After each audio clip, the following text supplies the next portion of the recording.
معاہدہ قیمت چاہ چکی تھی، صرف وہ حصے جہاں اللہ کا اس میں پاک تھا وہ حصے باقی تھے۔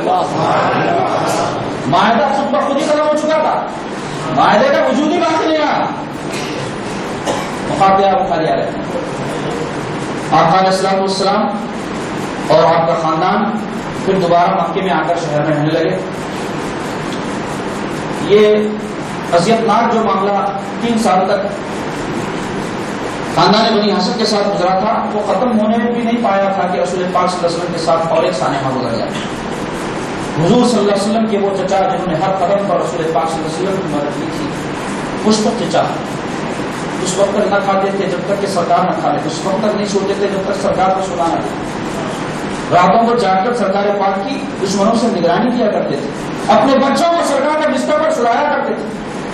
پہلے سرکار کو جگہ سلاتے تھے جہاں ہمیشہ آقا سوتے تھے، بعد میں اٹھا کر کہتے کہ جاؤ جگہ بدل دو۔ ایسے چاہنے والے چچا نبوت کے 10ویں سال انتقال کر گئے۔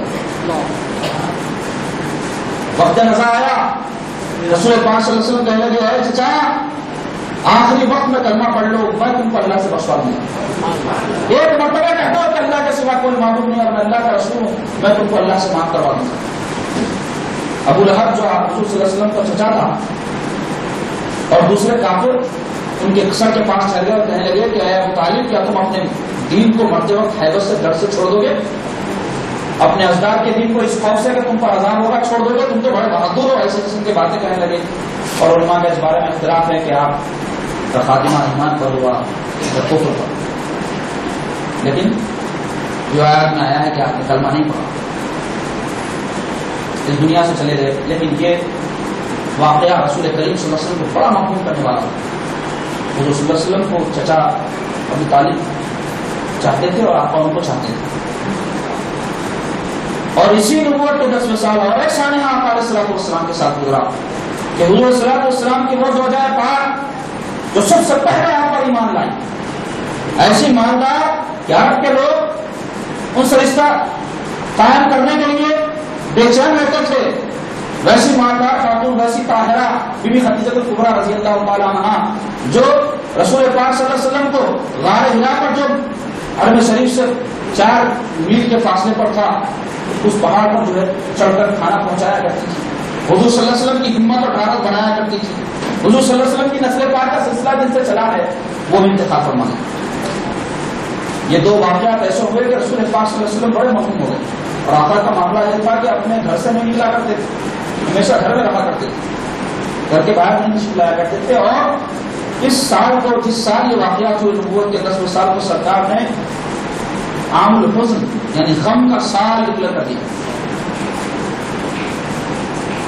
جب کچھ آپ کے غم میں افاقہ ہوا تو پھر دوبارہ اپنے کار تبلیغ کا آپ نے آغاز فرمایا، اور آقا نے محسوس کیا کہ یہ مکے کے جو کفار ہیں بڑے شقی ہیں، بڑے سخت ہیں، تو آپ نے ارادہ فرمایا کہ اطراف و اکناف کی جو بستیاں ہیں مکے کی ان کے سامنے دعوت و تبلیغ سے کام کرنا چاہیے۔ اور اس ارادے سے آپ طائف جو مکے سے کچھ 100-150 میل کے فاصلے پر ہے اور بڑا زرخیز مقام ہے، اور اس زمانے میں اس وقت بڑے رئیس اور دولت مند لوگ وہاں رہتے تھے، اور عمیر نام کا ایک شخص تھا، اس کا خاندان وہاں بستا تھا، اس کے 3 بیٹے تھے، عبد یالید ایک کا نام تھا، ایک کا نام مسعود، ایک کا نام حمید، تینوں بھائی تھے اور بڑے معزز سمجھے جاتے تھے۔ اور ہم میں طریقہ تھا کہ اگر کوئی سردار یا کوئی بڑا آدمی کسی بات کو مان لے تو اس کی ساری قوم اس کی پیروی کرتی ہے۔ تو سرکار اس بات کا ارادہ فرمائے کہ اگر یہ لوگ اسلام قبول کر لیں تو ان کی ساری قوم مسلمان ہو جائے گی، اور اس سے اسلام کو بڑی قوت نصیب ہے۔ آقا وہاں پہنچے طائف، اور حضور علیہ الصلوۃ والسلام یہ تینوں بھائیوں کے پاس جا کر دعوت دی ان کو دیے، تو بجائے اس کے کہ اس کو قبول کرتے ان بدبختوں نے سرکار کے ساتھ بے ادبی اور گستاخی کی۔ ایک نے کہا کہ تم ہی ہو جس کو اللہ نے نبی بنایا ہے، نعوذ باللہ۔ ایک نے کہا کہ اگر تم واقعتا نبی ہو تو میں تم سے الجھنا نہیں چاہتا، اگر تم نبی نہیں ہو جھوٹے ہو تو میں جھوٹے سے بات نہیں کرنا چاہتا۔ اس طرح کی گفتگو بدبختوں نے اللہ کے نبی کے میرے آقا کیا ہوں گے دل پر گزری ہوئی۔ سرکار مایوس ہو کر لوگوں سے واپس تشریف لانے لگے تو اتنے پر ان بدبختوں نے بس نہیں کیا، بلکہ شریر اوباش اور غنڈے قسم کے لوگوں کو سرکار کے پیچھے لگا دیا.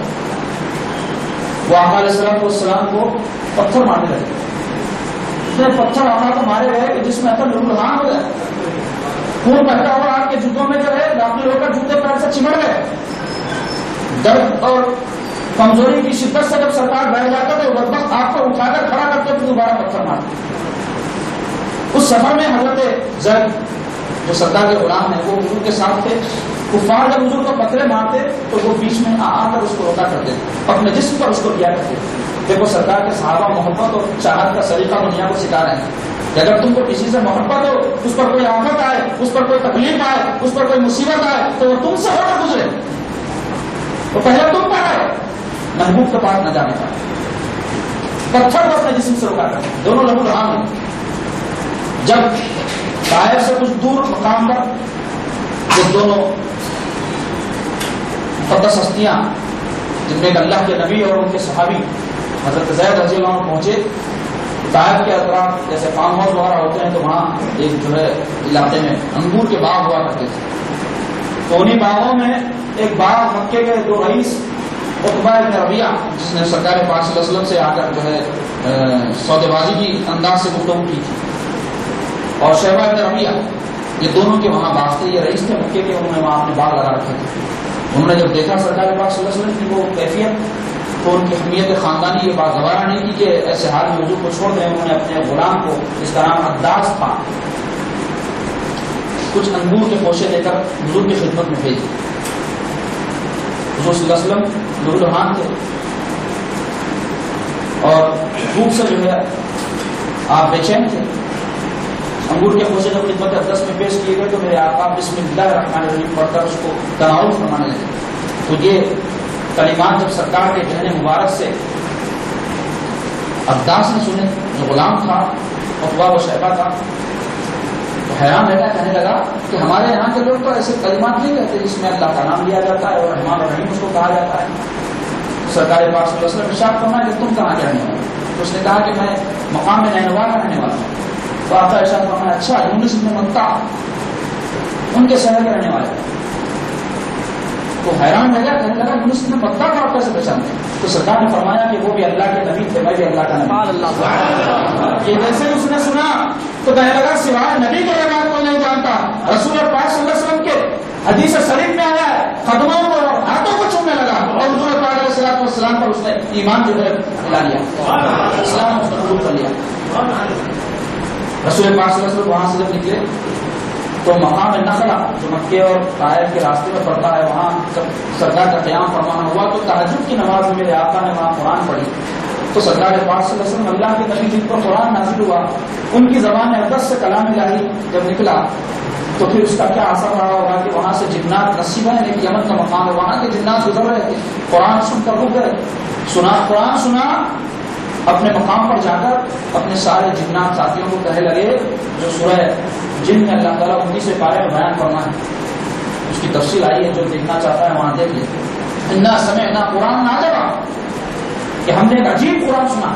وہ ساری باتیں اس میں اللہ نے بیان فرمائی ہے کہ ان کی کیا جو ہے سننے کے بعد کیفیت ہوئی. تو سبوں کی تعداد میں جنات سرکار پاک کی خدمت میں آ کر مشرف اسلام ہوئے.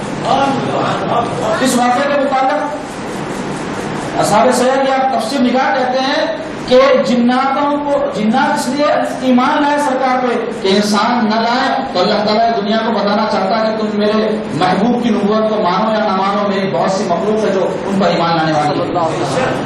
اور اس سے سرکار پاک صلی اللہ علیہ وسلم کی ہمت بڑھانا بھی مقصود تھا. وہاں سے آقا میرے نکلے تو حرا مقام ہے, وہاں پر جب پہنچے تو مکے کے حالات تو بڑے جو ہے گمبھیر تھے. تو رسول پاک صلی اللہ علیہ وسلم نے حکمت عملی پسند فرمائی کہ مطعم بن عدی نام کا ایک قبیلے کا وہ حرا مقام پر سردار رہتا تھا, اس کے پاس پیغام بھجوایا کہ تم مجھے اپنی امان ملے. اور عرب کا یہ معاملہ تھا, عرب کے لوگوں کا, کہ اگر دشمن بھی ان سے امان طلب کرتا تو اس کو امان دیجیے, حالانکہ وہ کافر تھے مطعم بن عدی. لیکن رسول پاک صلی اللہ علیہ وسلم نے جب ان سے امان طلب فرمائی تو وہ سرکار پاک صلی اللہ علیہ وسلم کو امان نے دی اور حضور صلی اللہ علیہ وسلم کو لے کر اپنے قبیلے کے لوگوں اور ان کے بہت سارے بیٹے تھے ان کو لے کر تلواروں کے سائے میں سرکار کو جو ہے حرم کعبہ میں لے گئے. وہاں رسول پاک صلی اللہ علیہ وسلم نے طواف کیا, سر اسود کو بوسہ دیا اور میرے آقا جو ہے اپنے گھر تشریف لے آئے. تو یہ نبوت کے 10ویں سال کا واقعہ ہے. رسول پاک صلی اللہ علیہ وسلم کا معمول مبارک تھا کہ حج کے موقع پر جو قافلے وہ قبیلے اطراف و اطناف سے حج کے لیے جمع ہوتے تو سرکار مینا اور عرفات کے میدان میں جا کر ان کو دعوت دین دیتے تھے. تو ابو جہل نہیں کیا کرتا تھا, ابو طالب کے انتقال کے بعد وہ سردار بن گیا بنی ہاشم خاندان کا. تو وہاں جا کر سرکار جب قرآن کی تلاوت فرماتے میرے آقا میرے حضور تو وہ شیخ پکارا کیا کرتا تھا اور اپنے ساتھ جو ہے شریف قسم کے بچوں کو لے جاتا ان کو بھی کہتا کہ تم بھی شیخ پکار کرو تاکہ قرآن کی آیات لوگوں کے کانوں میں نہ پہنچنے پائے. اور جب سرکار دعوت دین لوگوں کو دیتے اور دین سمجھاتے تو اس وقت بھی جو ہے یہ کہتا کہ یہ میرا بھتیجا نعوذ باللہ مجنون ہو گیا ہے, نعوذ باللہ معاذ اللہ ایسا ہو گیا ہے ویسا ہو گیا ہے, تو ان کی باتیں مت سنو, اس کی باتیں مت سنو. اس طرح کی باتیں کیا کرتا تھا اور حضور کے آگے مٹی اور دھول اڑایا کرتا تھا تاکہ حضور صلی اللہ علیہ وسلم نظر نہ آئے لوگوں. اس طرح کی وزیر اور اونچی حرکتیں کرنا اس کی طبیعت. تو اس کا یہ انداز تھا اور میرے آقا علیہ الصلوۃ والسلام برابر اپنا کار تبلیغ انجام دیتے رہے. نبوت کے 11ویں سال مدینے سے بھی کچھ لوگ حج کے لیے آئے. مدینہ سابق میں یثرب کہلاتا تھا. رسول پاک صلی اللہ علیہ وسلم جب ہجرت فرما کر وہاں تشریف لے گئے تو یثرب مدینہ تو نبی بن گیا, یعنی نبی کا شہر. اور پھر کثرت استعمال کی وجہ سے مدینہ مدینہ کہا جانے لگا. تو میرے آقا علیہ الصلوۃ والسلام مینا تشریف لے گئے نبوت کے 11ویں سال. تو وہاں مدینے سے کچھ لوگ آئے تھے, سرکار پاک صلی اللہ علیہ وسلم نے اسلام پیش کیا. تو مدینے کا جو ماحول تھا ذرا وہ آپ کے سامنے بیان کر دیتا ہوں تاکہ آگے کے جو واقعات بیان ہوں گے اس کے لیے بڑا معاون ہو جائے گا. مدینے میں 2 مشہور قبیلے تھے, اوس و خزرج. اور عرب کے مزاج کے مطابق یہ ہمیشہ آپس میں لڑتے رہتے تھے, ان میں بڑے جھگڑے اور خون خرابہ ہوتا رہتا تھا. اور اس زمانے میں ایک مشہور جنگ کے بیچ میں ہوئی تھی بوس نام کی. تو اس جنگ میں جو ہے اوس و خزرج کے بڑے بڑے بہادر سردار لڑ کر مرے. مالی جانی بڑا ان کا نقصان ہوا. یہ بڑے اپنے جو ہے لڑائی جھگڑوں سے بیزار, ایک حمیت خاندانی رہتی تھی جس کی وجہ سے ان کے اندر ہمیشہ لڑائی کی آگ بھڑکتی رہتی تھی. جہالت کی ہدایت کا کوئی سامان نہیں تھا. اور دوسری جو قوم بستی تھی وہ یہود تھے. یہود پڑھے لکھے بڑے ہوشیار مختار دراندیش قسم کی قوم. ان کی فطرت میں یہ بات رہی ہے, سابق میں بھی ابھی بھی ہے. تو وہ لوگ ان لوگوں کو لڑاتے رہتے تھے اور لڑائی کے لیے جو کچھ پیسے ویسے کی ضرورت پڑتی تو سود کا کاروبار چلا کر اپنی ہمیشہ روٹی گرم رکھتے. اور یہود چونکہ اہل کتاب تھے تو نبی آخر الزمان سے متعلق اور خضرت کو کہا کرتے تھے کہ تم لوگ بت پرست ہو. اور خضرت بت پرست تھے. مکے میں بھی جب آتے حج کے لیے تو وہاں بتوں کو پوچھ کر جاتے تو کہتے تھے کہ تم بت پرست ہو. اور نبی آخر الزمان کا جب ظہور ہوگا وہ ہم میں آئیں گے اور ان کی علامتوں میں سے کہ مدینہ شریف تشریف لائیں گے ہجرت کر کے. تو جب وہ آئیں گے تو ہم ان کا ساتھ دے کر تم ساروں کو جو ہے بت پرستوں کو قتل کر دیں گے.